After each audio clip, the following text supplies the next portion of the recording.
Oh, what up, guys and girls? It is Bobby, And Sean, and we're back, baby. Every we're two back. weeks. 2 weeks. Every 2 weeks, you will get this most excellent podcast. So don't watch any news.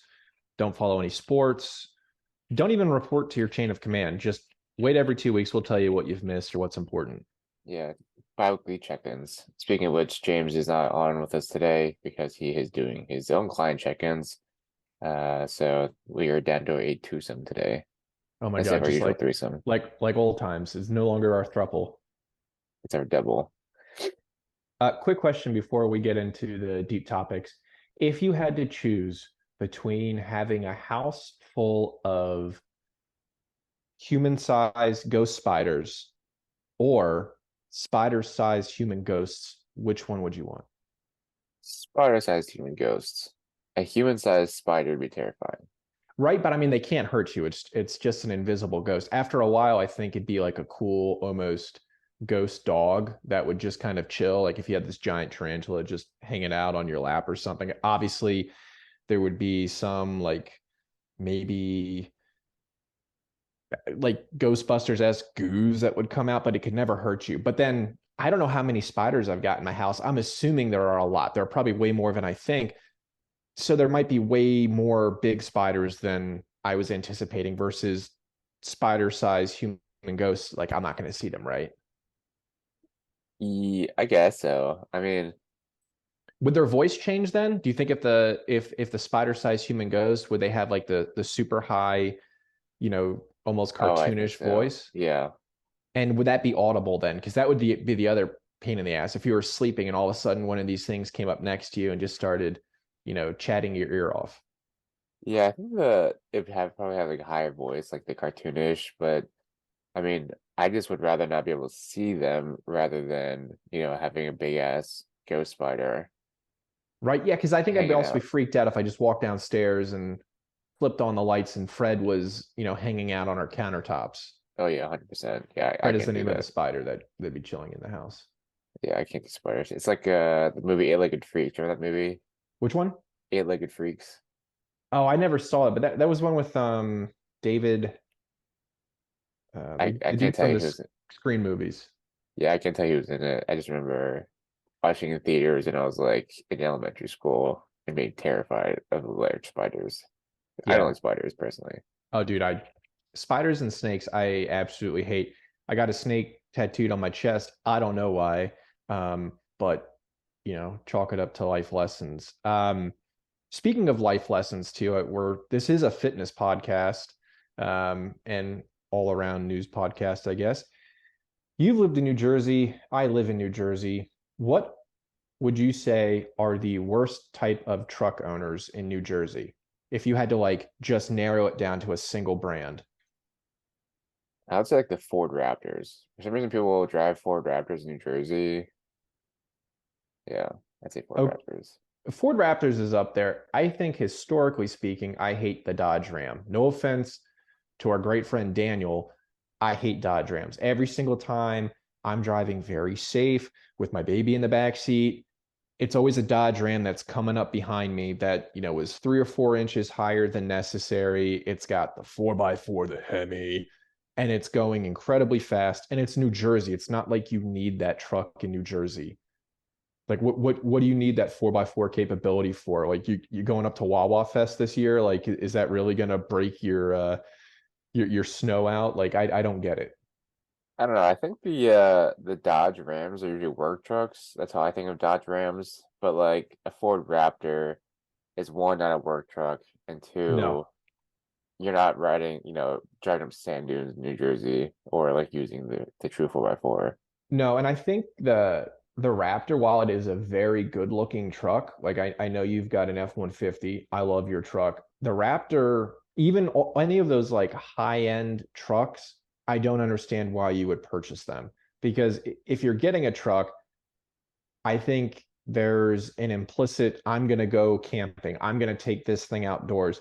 Whenever I see people get the Ford Raptor, it's always just like a commuting car. Like I just wanted a truck because I've got an inferiority complex, like not practical. You're not using it for why it was designed. That's what I'm saying, man.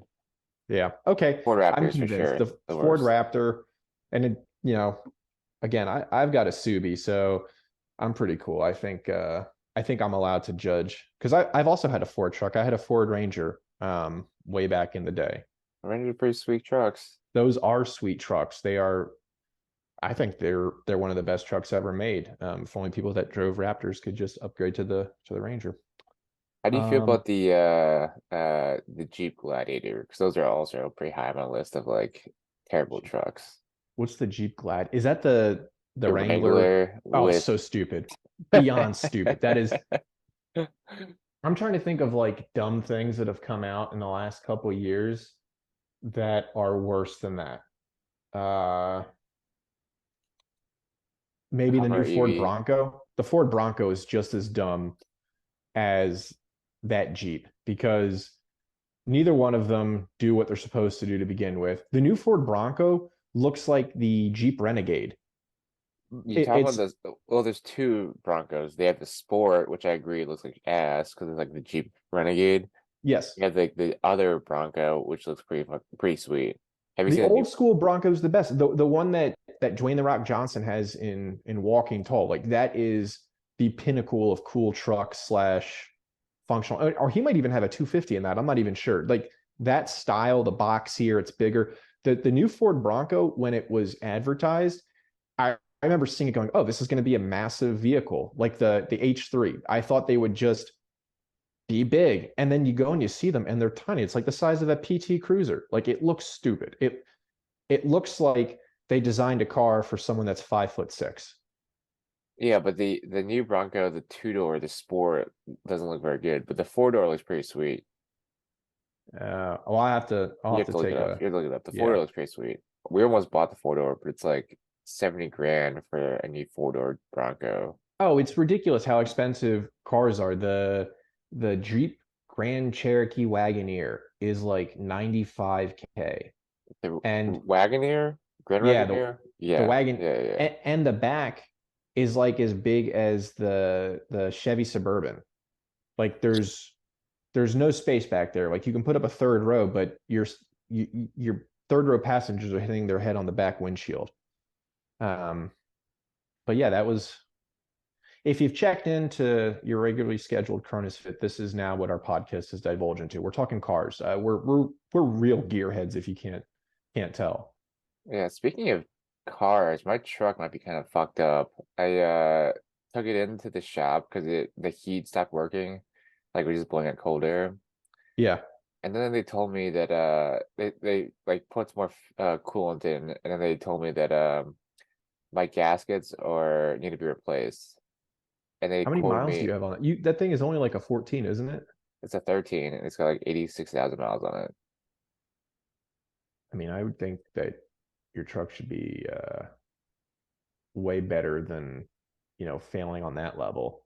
Yeah, it makes no sense to me. But they said that I had to get my gaskets replaced, and it's gonna cost. They quoted me $9,000 to replace my gaskets.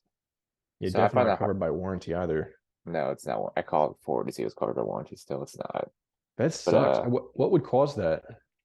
I don't know because like it's a pretty brand new. Like it's not been like like I've driven true like I have driven cross country in it towing twice. So, but that's still like shouldn't add that many more miles on it. Yeah, but you did drive it on the roads in New Jersey, and if anything's gonna fuck a car up or a truck, it's gonna be that. And you know what? We were just talking about it. Maybe you should have upgraded to the Ford Raptor earlier. Maybe that's what Maybe. those people got out of their higher purchase prices. They don't have gaskets that break after 9 years. Yeah, but it's a. I mean, even in Jersey, I didn't even put like that many miles on it because I like took the train to school every day. So like I Yeah, only put like and your gym is 10,000 only a miles. couple miles away from your apartment, Yeah. So like I didn't which is put such a very nice many gym, by miles the in way. Jersey. Okay. So we've had a lot of people reach out to us. And in particular, they asked a couple questions about Ranger School, the regiment, Zone 2 training, some stuff about transitioning out. One question that wasn't asked, and we're still going to stay on the cars because I feel like talking about it. Do you hate people that hold up an entire parking lot just to park 10 feet closer than just like going to that next section of a parking lot and walking the extra 20 yards. Yeah, I hate it. That's the worst Oh, at Costco. Costco is the worst for that. that's where I was yesterday. I was so furious. Same. I could not get in to the Dover entrance because somebody wanted to park at like that awkward angle where they have to stay in the, enter exit lane so that they can just kind of glide right in. It's like there were so many parking spots to your left that you could have just quickly turned into. By the time you would have gotten out, that parking spot still would not have been available. It is the No, worst. I just don't even bother like trying to park close at anything. I just park like fairly far away. It's like empty, and then just walk the extra like 20 feet. My whole idea around parking is from Chevy Chase's Vacation, where I park at the furthest point so that I can be the first one out. And it has never failed. I've always found that parking closest to a store, one, if it's busy, it's going to take you forever to back out or get out because of the people walking behind the car, in front of the car, across the street.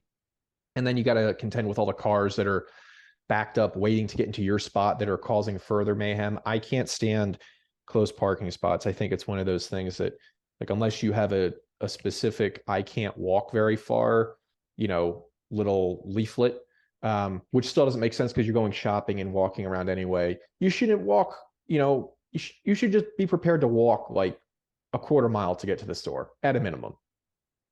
Yeah, I think it's a good commentary on like today's modern society.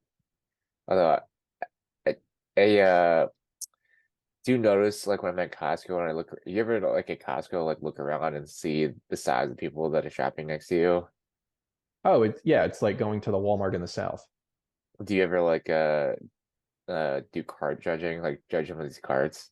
Oh yeah. Oh yeah. I've been a cart judger uh since I was a kid. And it's only gotten worse in adulthood. I love going, and I mean, like, Costco is phenomenal, and we're not sponsored by Costco, but if BJ's is out there and wants to sponsor us, I will consider it. I will consider switching my membership.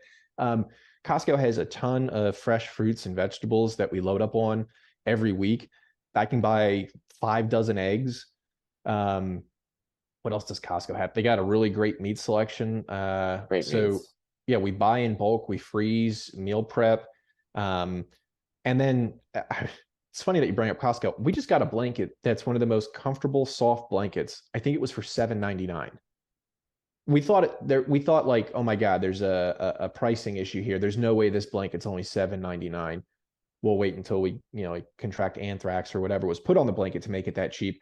But it is such a comfortable blanket. I bought both my work monitors, which are like 32-inch curved screens, each for like $180. They were on $50 off. They're now like $279 each. Like, Costco's phenomenal. I love Costco, but I will judge the shit out of you because just like in a grocery store, 90% of the aisles that have food have awful, unhealthy foods. Yeah, it's like the classic like things on the outside of the grocery store are healthy and things on the inside are trash. Yeah. Yeah, I like walking around and seeing all the trash people in their carts, like just the pure trash. Well, it's just really bad because, one, I don't think there is a ton of education out there to begin with. The constant messaging that we get that you can be healthy at every size has kind of reaffirmed people's idea that they can eat whatever they want to eat, and that these notions that we've had about weight and general health have been wrong for thousands of years that humankind has been developing diets. And then when we have so many revolutionary drugs coming out that can either increase your metabolism at the sake of maybe your bone density, or the was it the lap band surgery, lap band, I don't know which word it is, you're the doc, the shrink, cut your stomach in half so you're not as hungry. I mean, like, I think there's an easy button out there that just makes it all the easier to pick poor food choices in your 20s and 30s, and then be like, whatever, I'll pay for it in my 50s and 60s. Yeah, it's definitely like the it adds up slowly over time until you realize that you've crossed that chasm and you're fat. Yeah, yeah, and then it's even harder. Okay, so into training. James asked us to discuss zone 2 training. He referenced some prior BRC winners that, really think highly of zone 2 because of its ability to increase your endurance, citing kind of the limits on the strength aspect and service and not really needing to go above a certain threshold in order to be successful. What are your takes, or your take, if you only have one, on zone 2 training? Excuse me. I think zone two training is definitely beneficial. But it just depends on what you're training for, right? Like if you're training to go to ranger school, I think zone two slash training would probably be pretty beneficial. If you're training for BRC, zone two will be even more beneficial because BRC is essentially like an ultra marathon over like 2 days, like stretched out in 2 days. So, there's definitely benefits to zone two on top of just the cardiovascular benefit. But let me just explain the zone trainings for anyone that doesn't understand zone trainings. So you have zones 1 through 6 or seven, right? Sure. Yeah, zones 1 through 7.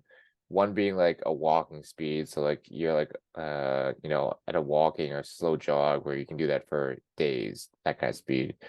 Zone two training is a little bit harder. So things like your that's like your aerobic zone. So probably like, a heart rate of like 120 to 130-ish range. Zone 3/4 is like your anaerobic threshold. Zone 5, 6 is like sprinting, and 7 is like your all-out like 100-meter dash type zone. So zone two training is essentially like your aerobic capacity where you're not really breaking into like the anaerobic zone. So basically, zone two training is kind of all the rage right now. I know that's really big in CrossFit. Like a lot of CrossFitters are doing a lot of zone two training now because of like Matt Fraser's methodology. Because Matt Fraser Oh, used to because they're be, getting tested for endurable, so they have to train yeah, up their methodology. train up the endurance side. But yeah, like Matt Fraser used to do a lot of zone two training. I think that's like starting to become pervasive in the CrossFit community, like the elite CrossFitters, where they're doing a lot of like zone two training, and zone one training for that matter too. But I think it all in terms of fitness, it depends on what you're training for. Like if like I said, if you're going to like BRC or Ranger School, zone two training probably is gonna be pretty good. But at the same time though, like for general purpose physical fitness and preparation, I don't necessarily think zone two is that it should be like a cornerstone of your training plan, if that makes sense. Like I think like 1 to 2, like probably like one zone two like training session a week is probably enough just to get some of that recovery side and then some endurance. But I wouldn't necessarily make it the foundation of my normal training plan unless you're specifically training for something. Yeah, I agree with that. I did the zone training 1 through 5 when I was doing the Ironman prep. And one, I think the zone training methodology takes a ton of patience, a ton of maturity, all of which I lacked when it came to the fitness. It's the same thing that we've had a lot of individuals ask us. Essentially, I want to be able to total 1,500 on my lifts. I want to be near a professional level CrossFitter, but I also want to run an 11:32 mile and be able to move in kit like John Wick. It's like, okay, you want to be the perfect thing. Oh, and I only have 60 minutes a day to train. Like it's one of those, you want to do everything, you want to be the best at everything. And when I was doing the zone training, I absolutely hated it because I would go my normal pace on any run that I would ever do would be at the slowest an 8 minute mile. When I had to do the zone training though, that dropped down to like 9:30. And then sometimes based on my run, I'd be looking at my heart rate and it would jack up because it was super hot or humid out. And I would be dropping that to a 10:30. And I did not have the humility in public to be going that slow, to look as fit as I feel like I presented. To be running that slow was like the most embarrassing thing I can remember experiencing. And I never really, I think, gave the zone training the chance that it deserved. So I can't sit here and speak to the benefits of, oh yeah, like once I did the zone training, eventually my 10K got significantly faster. I would echo that. I think for basic military prep, being in the Army, it's it's not really worth it. I think with the types of missions right now, even going back to the conventional stuff in the mission sets, kind of the jack of all trading. Like that 5 mile to 6.2 mile distance is probably the best to train for when it comes to running your functional lifts, and then also being able to turn around and knock out a 20 to 30 mile ruck once a quarter. Like that's kind of the standard. And the zone 2 stuff, unless you're training for, again, something specific that's almost on a professional level, like a BRC, maybe even a selection, if you have a year out to plan for it, it's not feasible.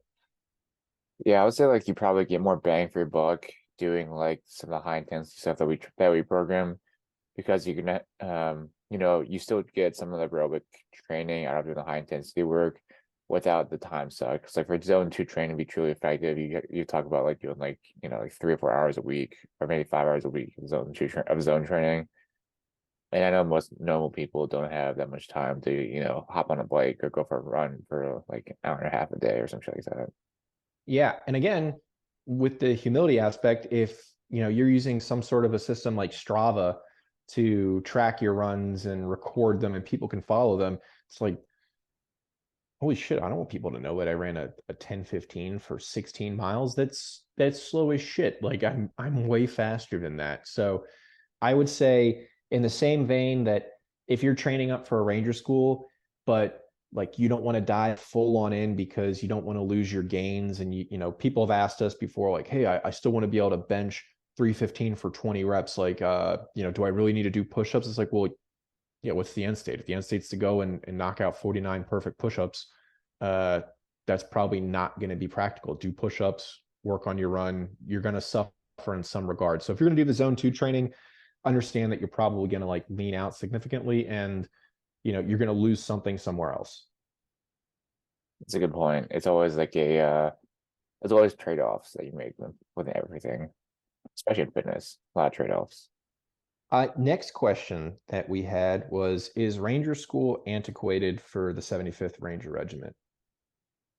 Um, in terms of like, I saw that question, but I'm not sure like what they were asking. I mean, like, I think a ranger school is just like the get in card, as like the you pay, this is your entry fee to like participate, not Yeah. as like a as a training event by any means. It's just like a check the box to see if you belong type thing. Yeah, I think a lot of individuals kind of misconstrue Rangers in the Army in general. You could be a non-tabbed Ranger in the 75th Ranger Regiment. You are a Ranger. If you are Ranger qualified and you've never served in the 75th, you are Ranger qualified. But a lot of people just see Ranger and just go, oh, Ranger, Ranger. Just like I think people being airborne versus a paratrooper and being in one of the airborne units. I don't think the Ranger School piece of Ranger Regiment's progress for its enlisted ranks or its officer ranks is antiquated at all. I think it's a phenomenal leadership school. It's kind of like that you've gotten to a point we're going to test you physically and mentally. It's not going to be overly complicated or hard, but it's a standard that we can apply that shows you in very different scenarios you can adapt. You can act under stress. You can give out coherent orders. You can take on different roles and responsibilities, and then work with a team that you've never worked with before, and then take those skills and you can probably apply them to someone else kind of as a teach, coach, and mentor throughout your military career. So I think Ranger School is a phenomenal leadership program. And I think that it's great that, the Ranger Regiment uses it. Sometimes I wish like SF employed it more, because you see a lot of guys with the long tab that don't have the Ranger tab and say like, well, I've already gone through the Q course. Like, well, I don't need to go to Ranger School. And then you're like, well, one, you don't look fit anymore, and two, I think you've got a personality issue that you probably wouldn't have gotten through the course. But obviously we're biased because we are in regiment, and there's, I think, a distinction between the type of people that are in the 75th, the type of people that are SF, and the different standards that we use to test people. Yeah, I think like what comes down to a ranger school is a leadership school, not necessarily a tactics school. I mean, even from a tactic side, like it's not unfa it's like still pretty sound tactical planning. Like it's all by the book.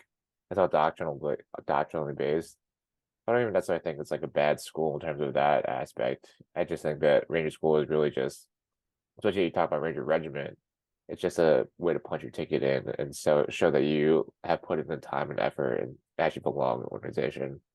Yeah, As far as like, I think Ranger School is almost like an extended EIB. You know, a lot yep. of the stuff that you get tested on in EIB, you're going to have in the first week at Ranger School. And then the only difference being you just continually apply that. And, you know, again, you take those skills that you've learned and you should be able to employ them. I know I did the way that, you know, fourth RTB trained us how to do some squad level stuff, and then fifth with platoon level stuff. When, you know, I got my platoon at Fort Hood and we had, you know, free time to train and there was actual white space, my squad leaders and I and the platoon sergeant, we'd come up with a plan to essentially mirror that and give these guys an opportunity to do one up level training, to do some different stuff than they had seen because it was a mechanized unit. In the same way that when I left regiment and I went to 4ID, I essentially mirrored a company live fire we did at regiment for the company live fire at 4ID. Like there's always things I think that the Ranger title in general that you can use to better other formations. Yeah, I think for the regular army, especially, I think Ranger School is even more important in that regards. Because it's really like, especially for like enlisted guys, it's a way to instantly prove yourself to, become the NCO to get the next rank to get promoted. Like, but like the for officer side, it's definitely like more for especially for combat arms slash infantry. It's like the you know participation trophy you have to do it to move up.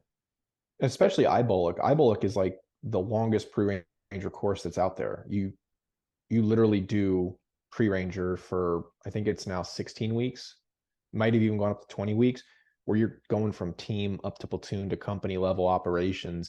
And it's the exact same thing that's within the first week of every single one of the phases at Ranger School. So it's like you really don't have an excuse unless you get injured, especially for infantry officers, not to be successful.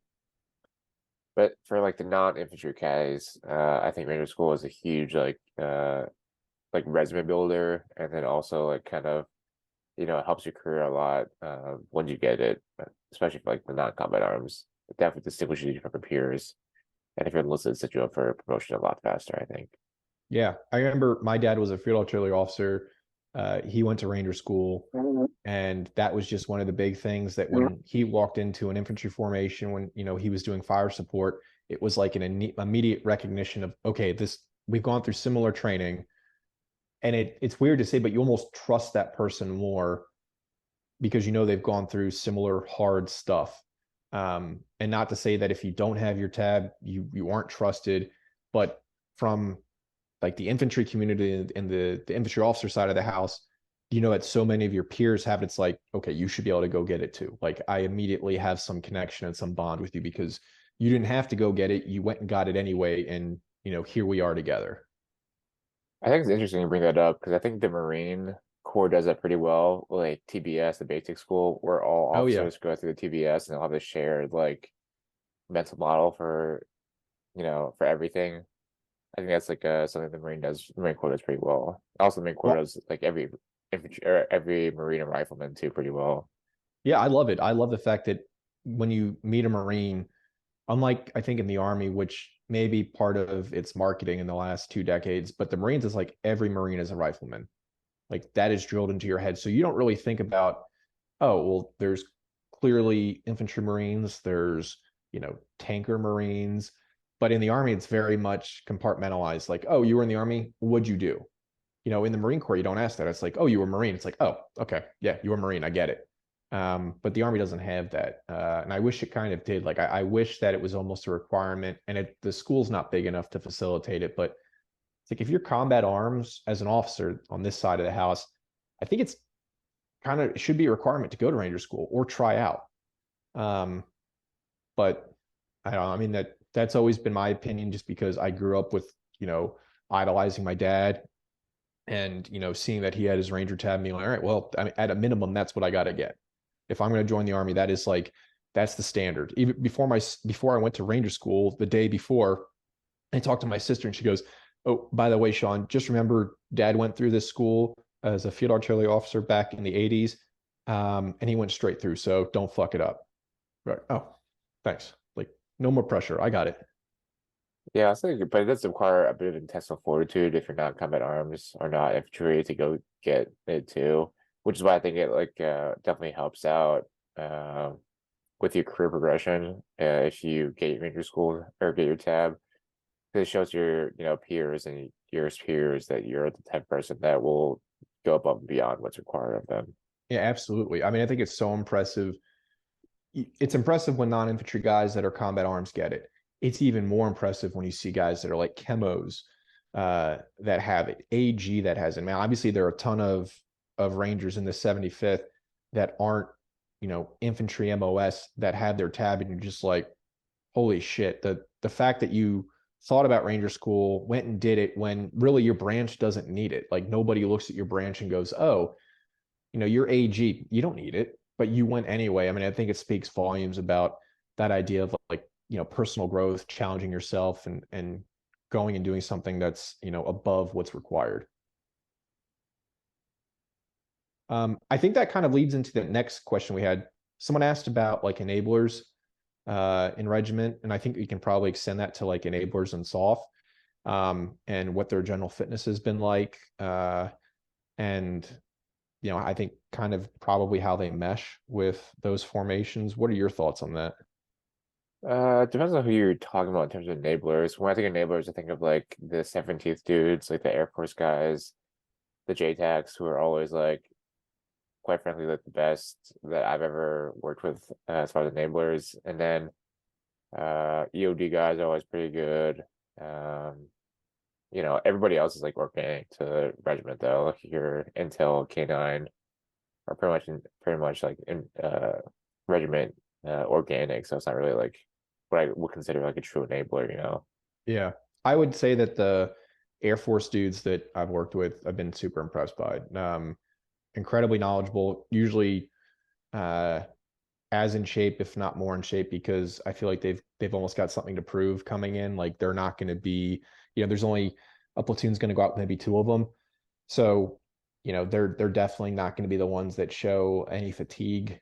They certainly won't be the ones to show fatigue first. Um, and the one thing I'd always say too about the enablers that I was always shocked by is personality wise, they were some of like the funniest, nicest dudes.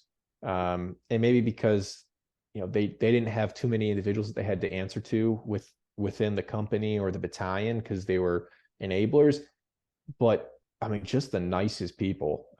So knowledgeable. They always ran incredible like hip pocket training, or training in general. I know our PJ did. Between him and our medics, like they set up some absolutely awesome, um, training in to simulate austere environments. I loved it. I think the enablers were awesome. I wish the big army could get that more often. But yeah, the enablers, I've never had a single problem or a gripe about anyone that I've seen in 75th. Yeah, I'd say even like the enablers for 75th, you have to match like they go through a selection process to get there too. So if you compare and contrast like the 17th JTACs with like the I guess big Air Force JTACs, there's like a big difference between those two as well. Because there's a big difference between like, first cab and 75th Main Regiment. You have a very different selection process. So the cream rises to the top wherever you go. So I think like the enablers in 75th are always going to be better than your enablers in the conventional side because Yeah, of the I fact think, that they have to be there or and have I to be think good that enough. EOD does that too. I think there's like there's an SF EOD element.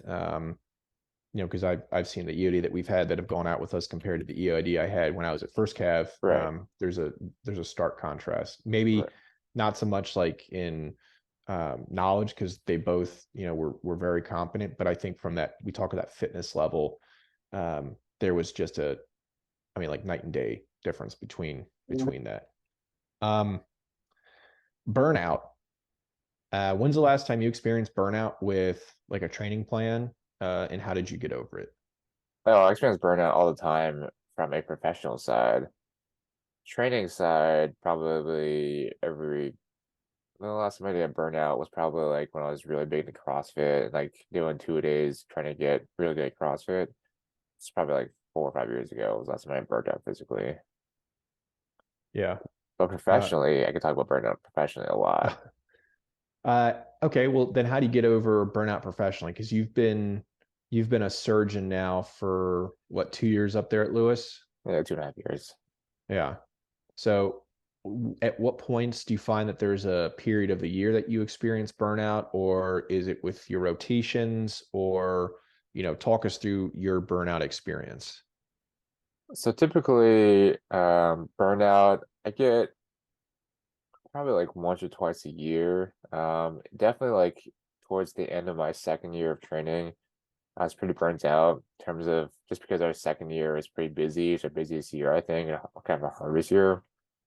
There's a lot of obligations and a lot of things they'd be good at as their second year resident. So I think that like coupled with the hours that we're working, set you up pretty well for burnout. And that we're working, essentially like 60 hours a week on non-call weeks and up to 80 hours a week when we're taking call. So it's like 80 hours a week every other week. There's a lot of hours at work that you're balancing with kind of your mental health. And I kind of noticed when I get burnt out, I just stop caring about things as much, or I don't.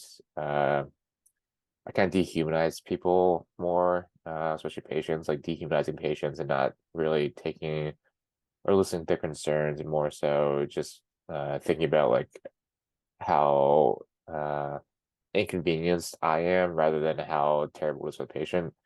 And that's Yeah. something that I've come to realize and come to understand about myself, and have become better addressing it really and recognizing it.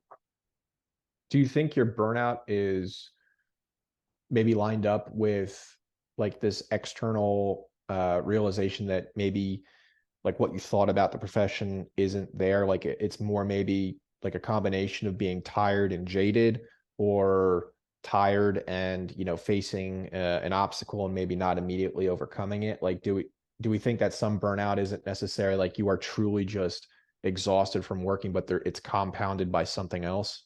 I think it's that. I think it's like you're tired and then a little jaded just because you're tired and exhausted. Um, because there's, not only just like physical exhaustion, but there's like mental and emotional exhaustion too that you experience. Um, Probably the worst when I was most burnt out was probably like I said, the end of last June, May timeframe, where it's just like I just like had a hard time like really caring about what's going on.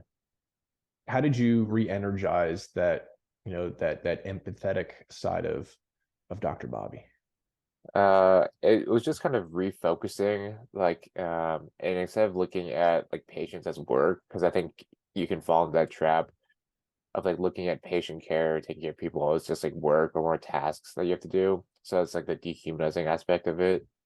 So you can fall into that trap of dehumanizing it, but then kind of realizing that, despite it adding work or tasks to your day, that these are, people, that these have family, like these are people with family members, like this would be my mom there, or like my sibling or whatever, or my friend, and then understanding that, while um it's just a normal day for me, it's like the worst day for their life. Yeah. And I think Well, that kind of like grounding aspect helps a lot in terms of recentering myself. then how did that maybe compare to what you were experiencing with your fitness burnout, 4 to 5 years ago with doing CrossFit? Oh, I would say that maybe I was just burnt out just because I was tired and like annoyed with doing that much training, which is a little bit different. In the hospital is a little more different in terms of like it doesn't matter as much as like taking care of sick people. Yeah. Missing your But snatch is not as big as, leaving a surgical instrument in somebody's chest. yeah, it's a little levels of I guess implications and magnitude, but as far as like training goes, I think a lot of it is just like your headspace and being able to justify it to yourself. Like, I'm lucky enough or I'm fortunate enough to have the ability to train, and that I should take advantage of the time I have. And then like also having the maturity of like saying that, oh, this training session is going as like where I want it to go. And like it's not worth getting frustrated or annoyed with how my performance is. Rather, just like see if you can retool that session into something else, Hmm. or take so making a huge like max out session, like just retooling it for a technique session or something like that. Something where you get like some training benefit out of it without like mentally killing yourself to try and make it work. But try to meet a goal that you're not going to meet that day. I think a lot of my burnout was tied to like improper goal setting. And it's what led me to say, okay, I'm going to do something different. I'm going to, shift course. I'm going to train up for an Ironman, just do something in another extreme. And it was kind of irrational because I was able to train at that point during school, twice a day, get good programming in. But because I wasn't seeing like significant jumps, I'd kind of plateaued. I think I associated plateauing with being burnt out, and that it just must be my motivation that is holding me back. So, okay, if I go and I do something different for the next year, I'm going to come back re-energized. And it's like almost been even harder getting out of the Ironman training, which was now over a year and almost a half ago that I did it, and trying to figure out like why the hell am I not as in shape as I was before I started this? What program do I really want to do? What has been, successful for me? And it's like really hard. So I feel like a lot of times for me, I've thought, oh, I'm burnt out, when in reality it's something else that's, impacting my psyche when it comes to lifting. It's like, okay, I started doing the strength program. Well, I'm a month and a half in. I don't feel like I've experienced like the really positive growth, right? I don't see much physical change in my physique. So I just must not be in there. I must change my program now. So it's again, it's that lack of patience. And so because I don't even have the patience, or I'm not setting good goals, I'm thinking, oh, I must be burned out from this program, then move on to something else. And so I never give stuff, the wholehearted try, just like the zone two stuff we talked about at the beginning of the episode. Yeah, it's like the training ADD that everybody gets when they're like starting out a new program and they expect it to like, have drastic gains or drastic changes, but it's like that, it's always that meme of like that guy, the two people like chipping away towards the diamond, you know what I'm talking about? No. There's like that like picture of like it's like that cartoon of the two guys like with pickaxes like digging a tunnel to get to the diamond, and the one guy gives up right before he gets to the diamond, and the other guy keeps going. You know Oh, what is I'm this like talking a, oh, it's almost like drawn like a 1970s about? Yeah, style. like the Okay, yes, yes, cartoon. yes. Yeah. So like Yeah. the classic thing of like, you give up right before it becomes starts resulting in something good. Yeah, and I think too, I think there's probably like an age factor that we can associate with burnout, because going back a couple episodes where we talked about like as you age, your metabolism slows. Like the, six pack that you had in your mid 20s to late 20s is either softer or it's harder to maintain. And so I think there's part of that. Like I'm 34. I'll be, 35 by the end of the year. It's like I'm not getting the same results from the fitness that I'm putting in. And it's like, it's exponentially harder to do stuff that I just always took for granted when I was younger. I always thought, oh, I'm always going to be able to go and do 10 to 12 400s on a 230 and, sub 90-second quarters. Like that's going to be my standard for as long as I'm alive. There's no way I'm going to really fall off that wagon. It's like I'm very damn near falling off that wagon, and it is way harder to do 10 to 12 quarters at a six flat pace than it was when I could roll out of bed at 24. And it's just, again, it's hard to think that your body is not going to behave and respond the same way at all times. Your knees are hurting. I finish a run and I'm like, what the fuck do my knees hurt? Like I didn't do anything hard on them. I just went for a run. This is what normal humans do. So I think it's super frustrating, and I think a lot of what I've over indexed as a burnout syndrome is more just you're being apathetic. You need to go and just realize what are your goals at this point in life. Either how can you maintain, or what are small changes that you can make, rather than expecting to see huge growth transformations like you did when you were 25. Yeah, I think the whole like refocusing aspect of it is a super important key, and the like the retooling aspect of it, where or like the self-awareness aspect where you realize that, things are different now, or you aren't the same, your body isn't the same as it was 10 years ago too. And that's Yeah. like having the emotional intelligence and maturity to understand that and realize that and recognize that. And I think when we talk about burnout, you were mentioning CrossFit. I think that's one of those. I'm sure there are a lot of people that are listening because we have tens of thousands of you. You don't know this, but like we're about to be purchased out, I'm sure.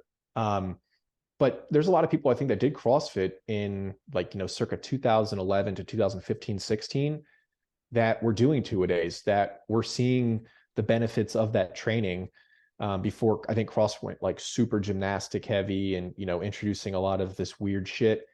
But then, never making the games, it became increasingly hard to make a regionals. It became almost impossible then to compete with the individuals that did it 24/7. That was their only job. They were like professional CrossFitters. And so I bet there are a lot of people out there that feel burnout just from switching from like a CrossFit to just doing a basic functional fitness program where you have these aspirations of, I'm going to be able to make the games one day. And then it's like, no, you will never. You have no idea how far away from the games you are. It's not attainable, no matter how well you think you did in your box in the open this year. Like, you're just never getting there. And I think CrossFit is one of those unique professional fitness industries now that I think probably leads to a lot of burnout because people just get super jaded. Yeah, I think it's not necessarily like burnout too, but like the mental health aspect of it, I think, probably plays a pretty big deal in CrossFit. Like that, I think that CrossFit and that training methodology can, kind of cause or, have some mental health detriments, cause some detriments to mental health too. Everything about like dedicate, because like to be good at CrossFit, you kind of have to like dedicate everything to CrossFit. It's like if you're not good at the one thing you dedicate yourself to, then like how good of a person are you? I think if people Yeah. can fall into that trap of of losing themselves in CrossFit. Speaking of CrossFit, I know that we had in our one text chain we were talking about it. I feel like CrossFit is on like the verge of death. Um, and that might be speaking in hyperbole, but what I think of the prime time of CrossFit again was that 2011 to 15. You had Rich Froning, you had Matt Fraser, Brett Fikowski was coming up. It was really fun. It always seems like, yeah, there's definitely the front runner, but there are individuals that are getting really good at some of these unique things. And it wasn't the same people over every single year in and out that were the only people that, CrossFit appeared to follow. And now it's like I feel like CrossFit has just put all of its eggs in a couple of male athletes, a couple of female athletes, and like the one in particular, the reason why I'm saying segueing into this is like the whole Danny Dell Spiegel, quarterfinals four issue with the Buttery Bros and the filming. And I watched a YouTube by a guy named Andrew Hiller who like broke down, how many what's it called, penalties were doled out for that thing, and it just seems like so arbitrary. And they just, CrossFit's no longer about this. You can rise and fall and be somebody in the sport. It's like, no, if you're not one of these like five people at this point, we don't give a shit about you. Yeah, I think there's a couple like factors at play here. I think the one thing that one thing is that cross has become a professional sport essentially. And then I think you're starting to see that now with like the emergence of like the younger athletes.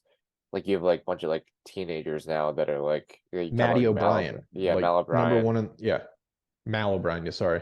Yeah, you think about like CrossFit like two waves. The first wave was like, fit people that wanted to get even fitter. So this is talking about like the Brett Fikowski, like Pat Vellner, Chandler Smith even.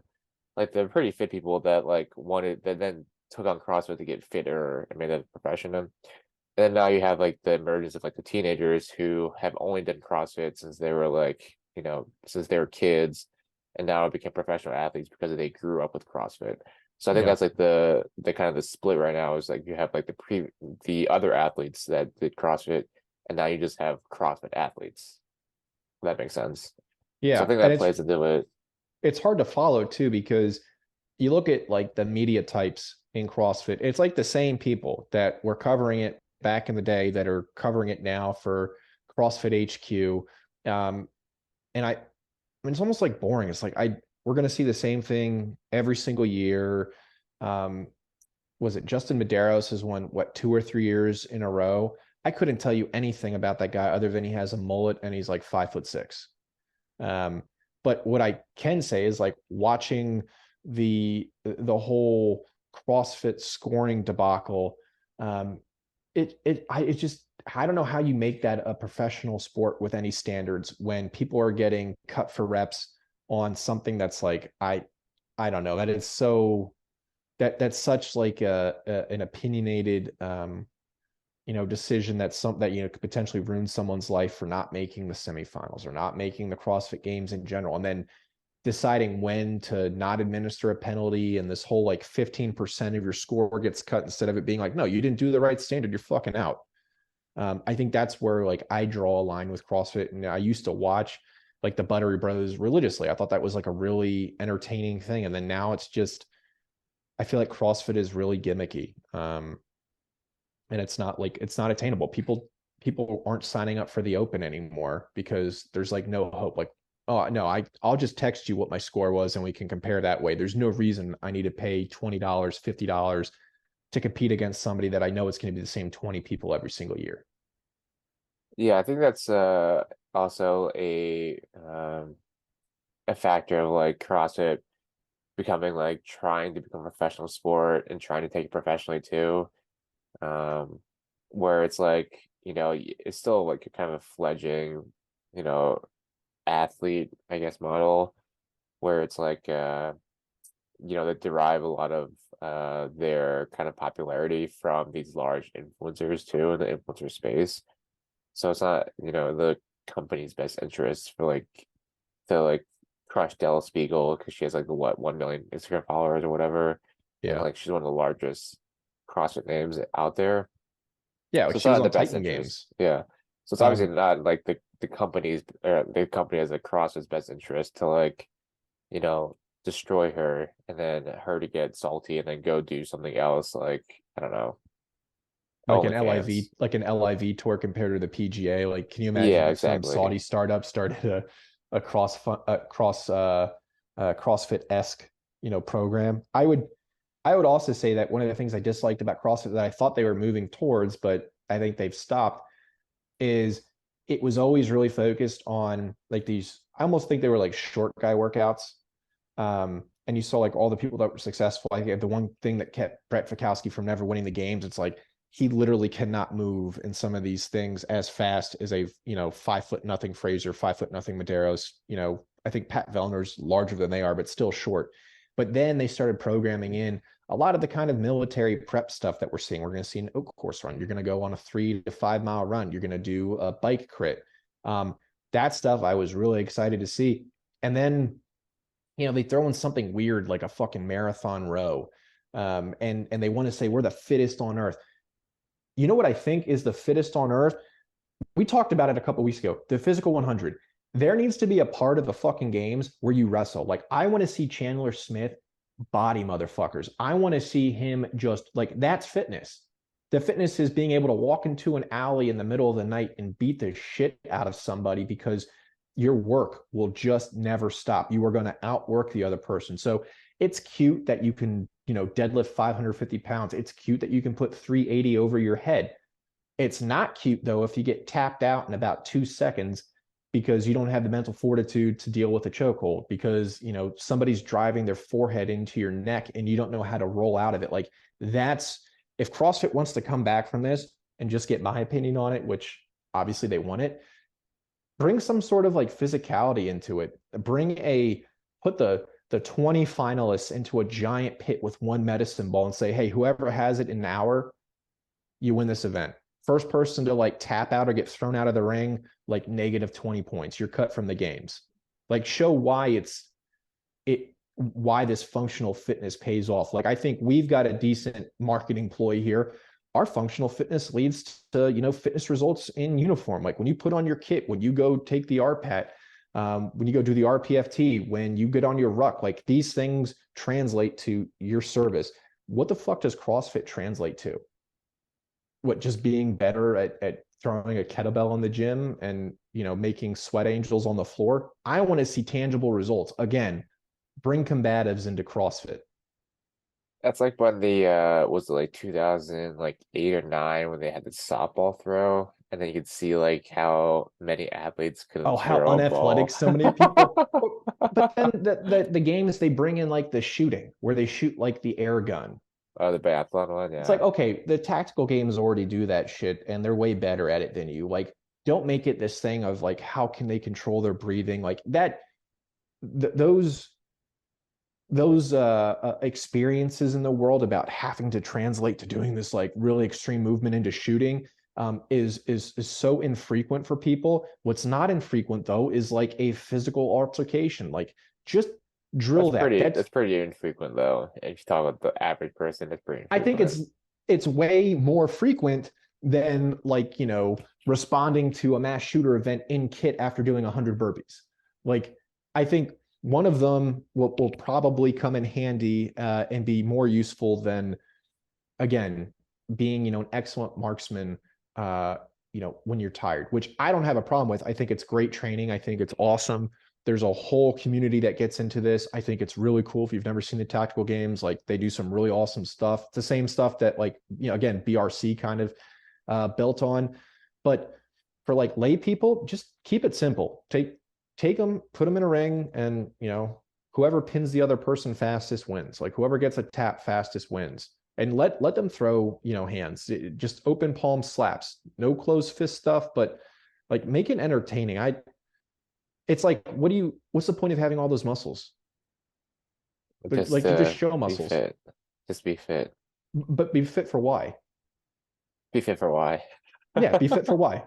What is your why? Like we already know you look good without a shirt on. Congratulations. You know, your tattoos look bigger. You are super vascular. You could wear a Speedo or board shorts at the beach. But what's you're fit for why? Fit to Do be a you good get punched in the CrossFitter. face to be a CrossFitter? I mean, that's what it comes down to. Like if you don't want to be a CrossFitter, why do CrossFit then?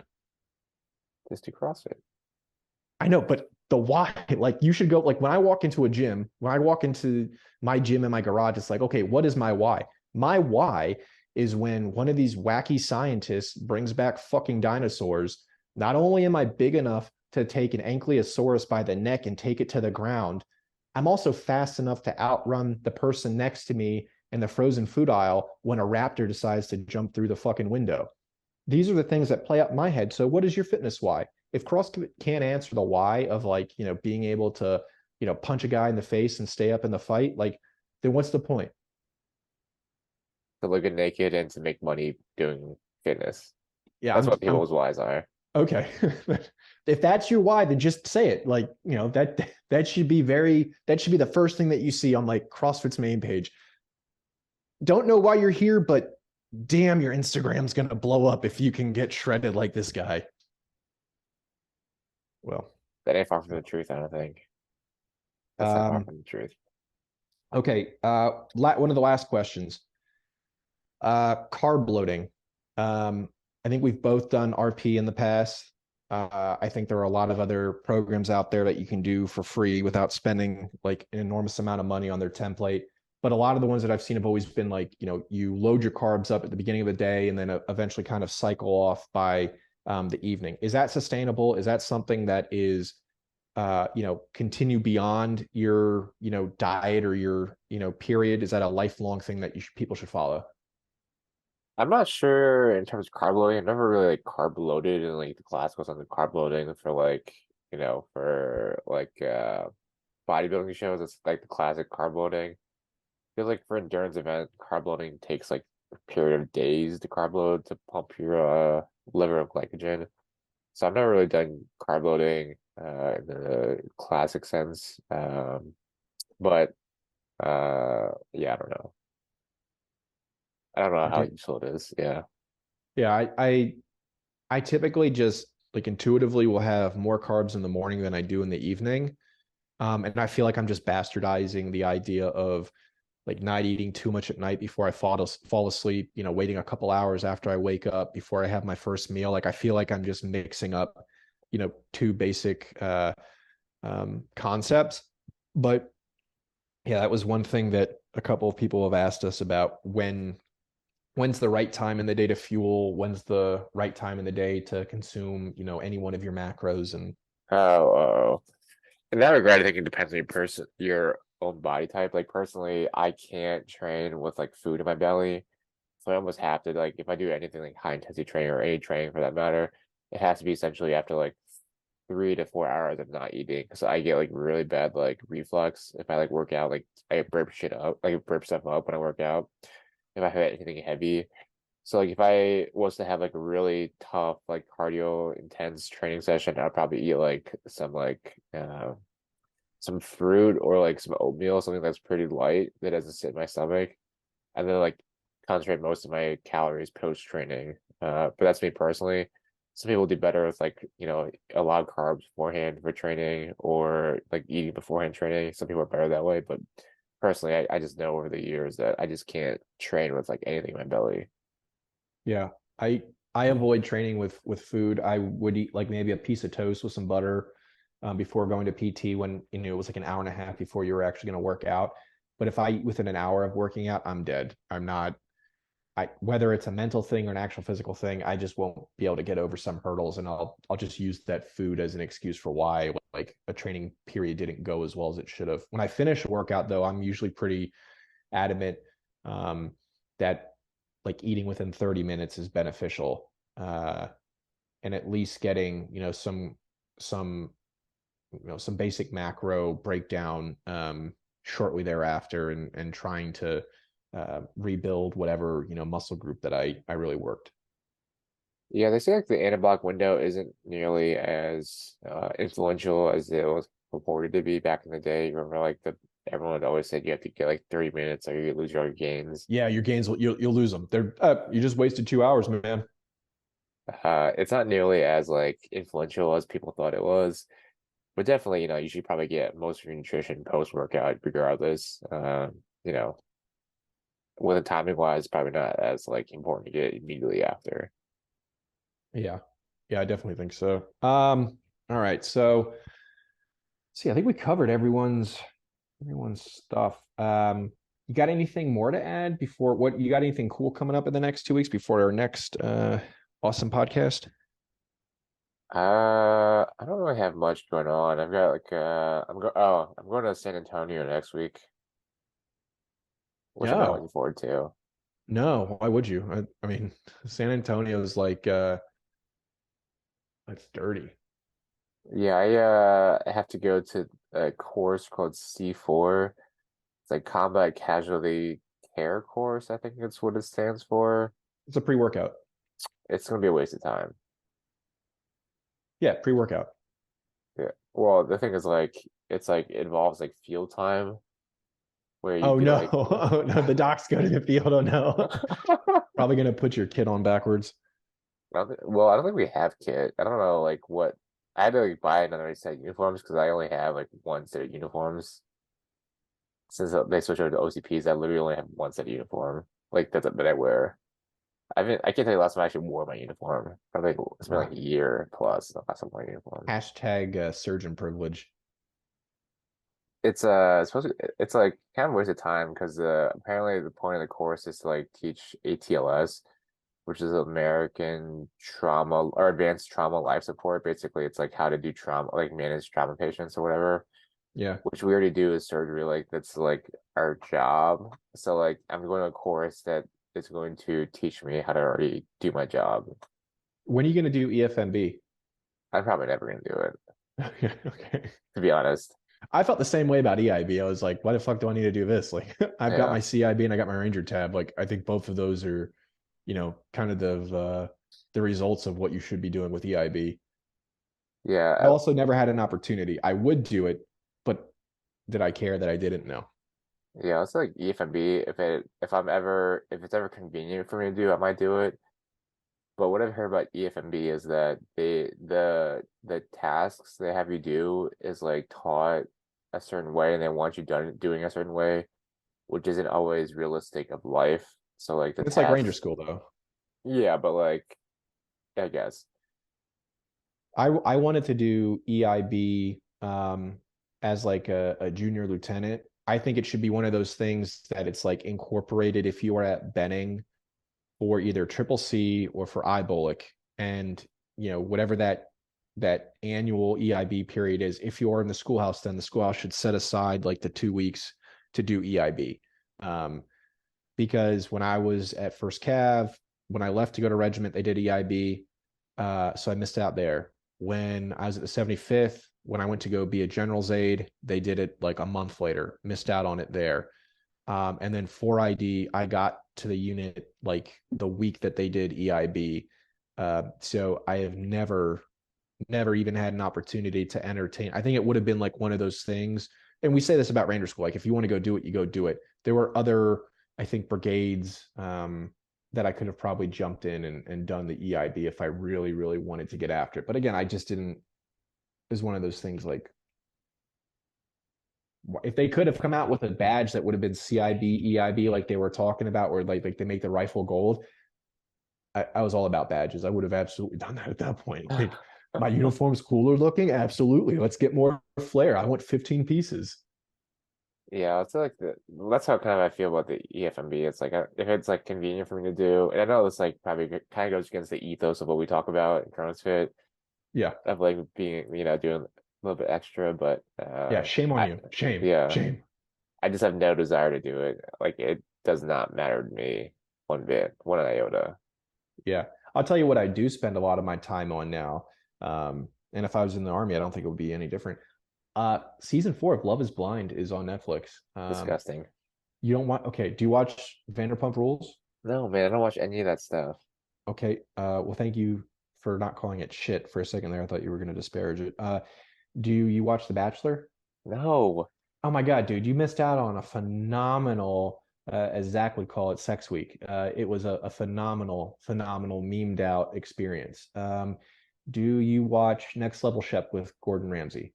I don't watch any of these things. Top Chef on Bravo. No.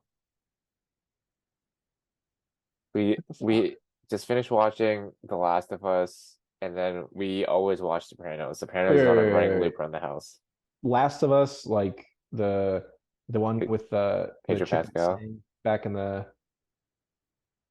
no where Pedro oh Pascal. okay. What's the one that I was thinking about on This is us. This Is Us? Okay.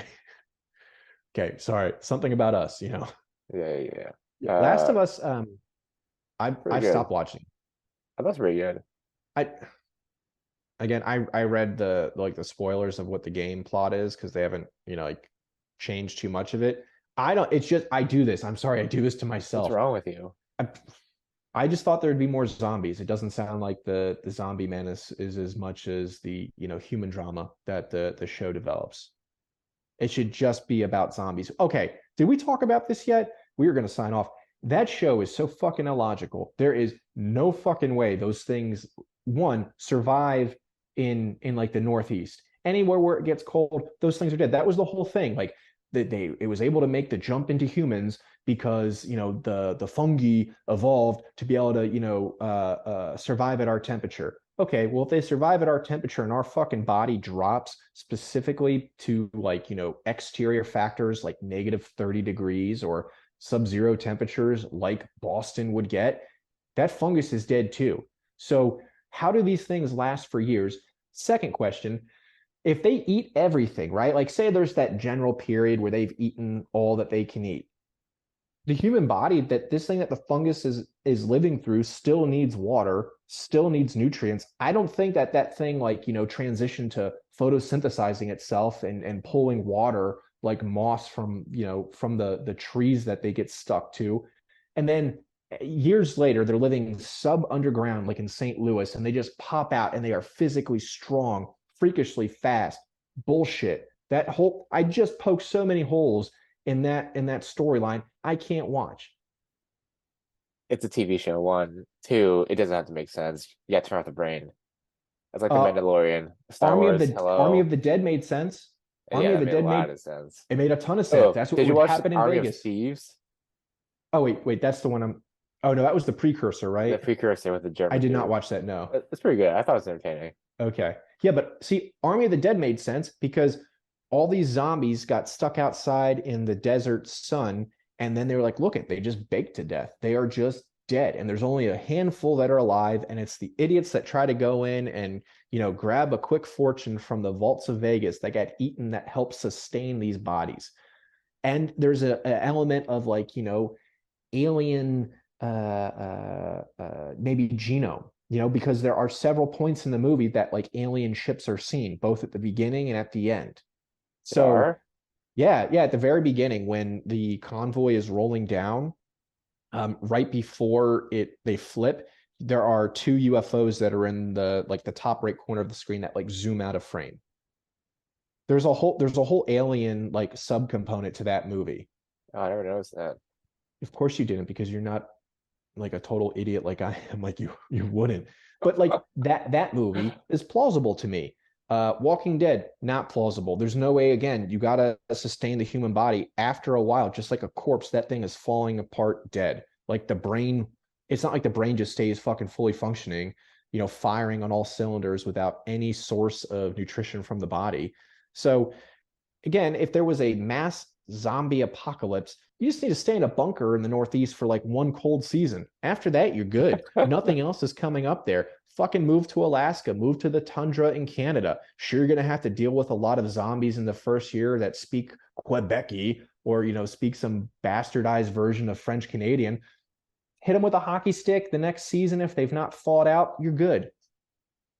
Yeah, but they thaw out and come back after they thaw out, though.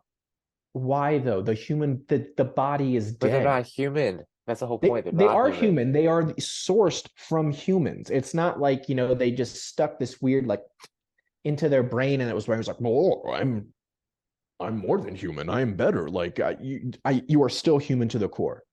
The bones are still made out of calcium. You still need blood to pump through your muscles in order to move. So I But it think there doesn't. we. They don't, Yes, you do. though. You do. They Just like, don't. okay. So what's triggering that synapse to control the muscles? The fungi. The fungi. And what does the fungi get its, source of energy from? The human body. And how does the human body get its source of energy?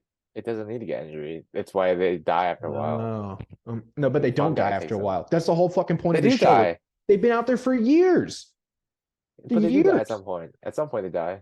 Like the second episode, it shows these idiots laying on the ground in Boston, and like, the little green moss gets tickled and go, "Whoa, I'm awake. Oh, and I'm full of energy. I'm ready to hunt." You've been laying on the ground for the last 6 months, idiot. You're not sprinting. All right, all right.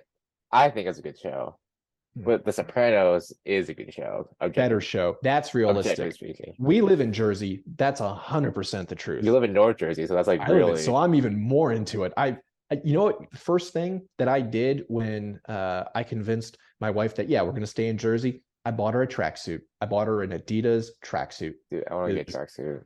That's what everybody wears. If you don't live in Jersey, there's no normal people here. Everyone's in velour tracksuits. Everyone drives like Lincoln navigators, or the Lincoln town cars that are super long. There's a cannoli shop on every single corner. Everybody's mom's mozzarella meatball sauce is the best. That's all we eat here. That and spaghetti. It's all about spaghetti and cannolis. But Don't the let gravy. anyone from New Jersey tell you. Yeah, that and diners. There's a ton of Oh, diners. I miss diners. Yeah. I miss having diners around. I can't find Scrapple. I've had Scrapple in like 2 years. I need Scrapple. Oh, I just had Scrapple a couple weekends ago. Dude, Scrapple's awesome. Yeah, everything but the oink, baby. I love Scrapple. Yeah, if you're not from this area, you don't know. Yeah, if you don't know, you don't know. And if you're from this area and you drive a Dodge Ram or a Ford Raptor, I'm on to you. I don't like you. All right, I think that. I think we got. Let's wrap it up at this point. Okay. But yeah, so I'll be back in 2 weeks. So we'll be back in 2 weeks. We'll be back We'll in see two if weeks. James will be back. Um, Maybe find a zombie show that doesn't suck in 2 weeks. yeah, I mean, technically not zombies. It's like a fungus infestation. Technically not zombies. It's a parasite that requires the same kind of energy to survive as every other living organism. This isn't, and they're in the Arctic, like we're not, is it the it or the thing? Or is it the thing? I don't know what you're talking about. Hmm. Another sci-fi Predator? one. Predator. Yeah, there's a Alien vs Predator where they're like in Alaska or whatever, or Oh, the Antarctic. new, oh God, we always want to wrap this up. The new Predator on Hulu, or it's not new, it's a year old, and it's The set Indian. like Yeah, yeah, yeah, yeah. that is badass. That is one of the best Predator movies. I honestly think that it's better than the Donald Glover Predator. I think it is like second only to the original Predator. I just don't understand how this girl who like gets her shit handed to her by like every other dude around her suddenly becomes like a badass and kills everything. Like, how does that She didn't get happen? her shit handed to her. Like one, they sneak up on her and they beat the shit out of her as a group. She didn't have her weapon on her. She wasn't gonna kill them. And it's only after, talking with her brother and seeing the, confidence that he has in her that she went, okay, like, no, I really can do this. Like, I am my own person. I'm going to thrive. I'm going to survive. I think it is such a universal story. Um, though, if this predator had the technology that the predators in the jungles of South America had against Arnold, she would stand no fucking chance. Zero, nada, zilch. Also, what's up with the axe on like the leash? Oh, yeah, it's That makes no badass. sense. That makes What do no you mean it makes sense. no sense? Dude, you and I have watched so many kung fu movies. They have the exact same fucking But weapon. that's kung fu. It's kung fu. Oh, okay. Okay. So because someone else does it, it's not realistic. Exactly. Okay. It's Okay. not. You know what? It's You know what we not. talk about on the next one is the fight sequence where Jackie Chan just happens to like put tables full over guys and they can't move their arms, and then he takes like a jug and puts it on their head, kicks That's them in the head. realistic. That's Yeah. realistic. Okay. A I just hundred wanted to percent make sure we're realistic. on the same That's page a then. hundred percent realistic. Okay. All right. Immobilizes them, blinds It them, does. kicks Yeah. them in the head. Yeah. But throwing an axe with a rope attached is just too much for you. That's not realistic. How is it not realistic? The physics behind throwing something with a leash on it. And then pulling it back. Yeah, it would go like 5 feet, pulling the rope behind it. What do you mean it would go 5 feet? I can take a rope, put it on an axe, chuck that axe. It goes maybe 15, 20 feet, and then I want it back. I'm going to pull the rope. Yeah, but like but it loses so much energy when it's dragging the rope behind it that's not going to do anything to the target. It might hit Okay. it. What we should do now is I'm going to ask that somebody in the Pacific Northwest find you, make you stand 10 feet away with an axe with a rope connected to it. You stand there and tell them it's not going to do anything. That'll be the episode 69. Like that'll be our hit season finale. Like you have to take the axe throw.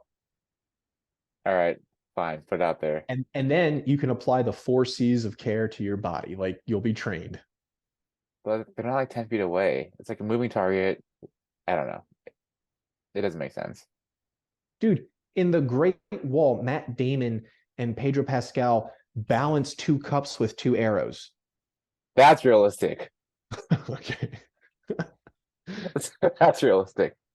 Great Wall, it's a great movie. Don't you Yeah. slander that movie. Yeah. No, it's real. I mean, it's part of China's history. I know the Great Revolution tried to sweep a lot of, that part of its history from everyone, but we know there were aliens.